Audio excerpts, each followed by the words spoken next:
Well, folks, Shop Talk has come out to Bonner Springs, and we're here with probably what I would like to call one of the legends of local racing, and we're with Tom Charles. And Tom, first off tonight, we're going to change the floor mat just a little bit. A lot of times we don't get this in. Why don't you mention some of the people that are behind Eagle Racing? We can do that. That's pretty important. We want to make sure we get those mentioned. I want to start off with Randy and Karen Moore with ABC Heating and Cooling. Last year was kind of tough on us. We broke some motors, and without Randy's help, we probably would have been sidelined for quite a bit of the season. Also, Guy Tyner with Tyner Rentals and Construction here in Bonner. Jennifer at the Hair Hut in Tonganoxie. Clark and Denise at Victory Sports. MR with Fast Track Photos, and he owes me for wearing this shirt. Everyone at Dirtworks. Wayne at Arrow Wheels. Roland Matchy with Thunder Eagle Ministry. Holly and Jerry with CompuSo, and I hope Jerry's doing real good. He's been battling his cancer, and we're all pulling for him. Big Bill Buttrick, Conservation. Mark and Brenda with Mark's Auto Body out in Tonganoxie. Rick and Karen Darling. Rick Darling's building my motors this year. And also like to mention my crew, Butch Rivas, Bob Tice, Leroy Wagner, and Chris Hale. Also want to say hi to Kevin Keller, who's serving in Iraq right now and should be back here in May. Yeah, we've heard a little bit from him, and I'm going to add one to that. How about Dee?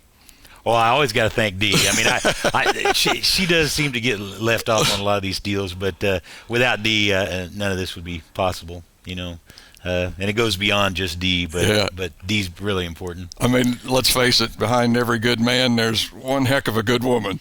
Yeah, I met her in grade school, and we hit it off pretty good, and we married young, and we've managed to stay together in spite of racing. You know, we've done pretty well. I wouldn't trade her for anything. Yeah. Not even a new car. Not even a new car. No. Okay, that's good.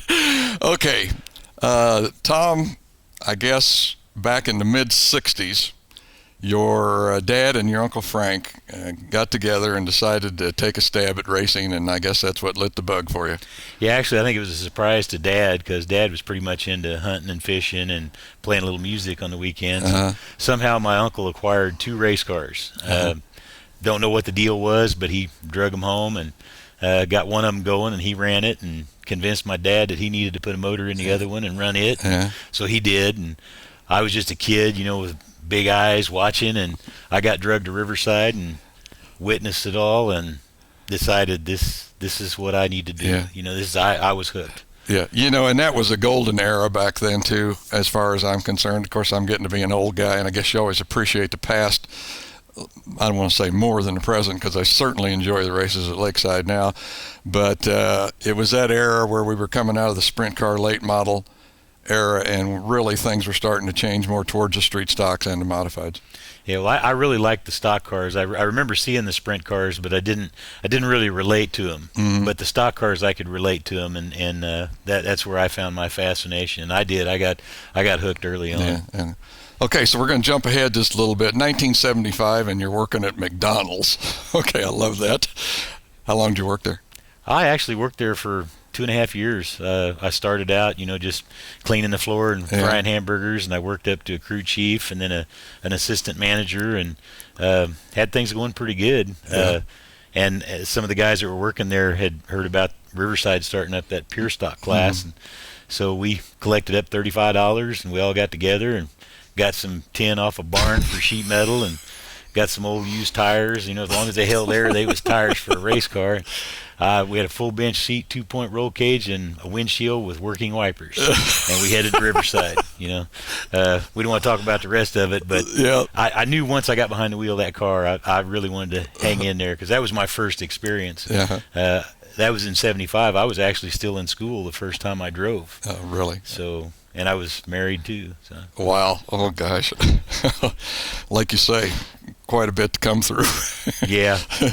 Okay, if we wrote down actually an official starting date for Tom Charles, is really being on the track all the time. Then we got to jump ahead to 78, and you're driving a 66 Chevelle, and you buy a $50 roll cage for Buzzcaster, and you put it together, and you've got a street stock for Riverside. Well, I know when the street stocks first started, Buzz was one of the top cars, you know, and I was kind of following the guys and following the racers, and I had hooked up with another guy to try and learn a little more because I knew I didn't know enough.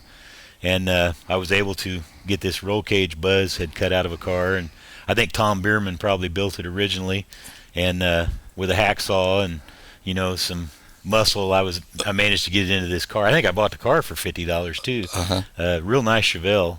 I hate to think what it's worth now, but I got everything cut up, got it together, borrowed a welder and a torch, and went down and bought some scrap iron and put together. I was proud of it. You know, I went to the track and knew absolutely nothing other than what little experience I'd had with that other car, and I didn't have the bench seat anymore or winch, you know, wipers or any of that. A lot better car, but I still had a lot to learn. Yeah. Okay. Trying to remember the first part of this question now. I put it on the floor. Okay. One of the things that I remember about you racing at Riverside was the J Truck Driving School sponsorship that you had. I know wherever I would show up at a track, and boy, I seen that J Truck Driving School, I thought, Tom Charles is here. We're going to see some racing. That deal came by accident. Actually, had a relative that was working for Jay for the school, and he suggested that I go down there and talk to him, so I did. I was scared to death. Jay's a big guy, you know, and I was really intimidated.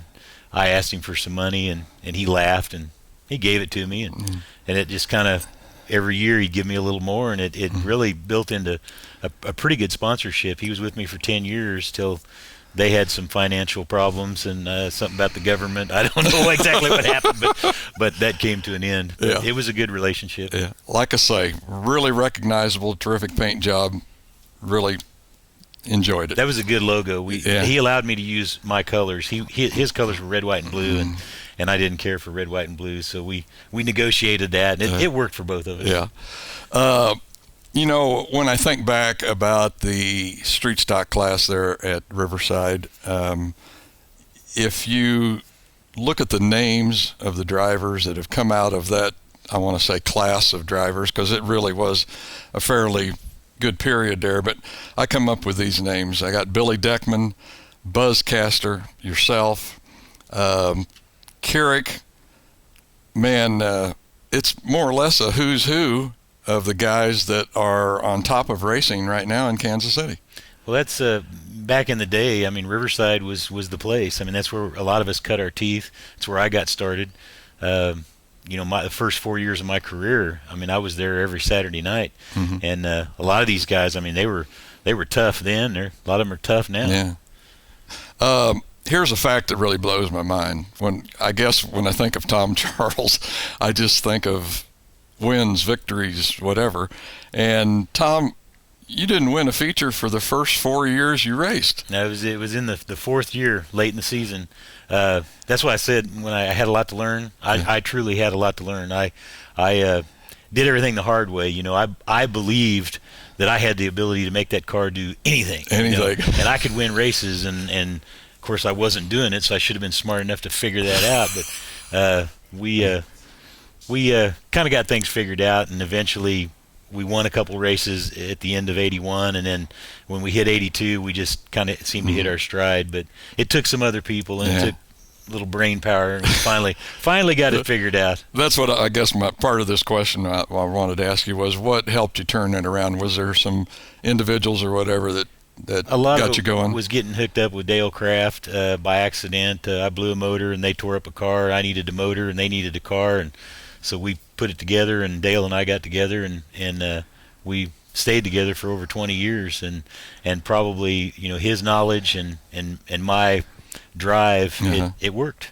I was going to say, regardless of how much we want to, and this is not being detrimental to anyone, but you want to credit a driver with the wins and whatever, it takes a team. It takes everybody, including Dee. Yeah. You know, she goes out and hustles for sponsors, and it takes everybody. Yeah. It's not just me. Okay. I think we're getting pretty close to the end of part one here, so I think we may have to wrap this up for part one, but we'll be back in just a few minutes here with Tom Charles from Bonner Springs on Shop Talk.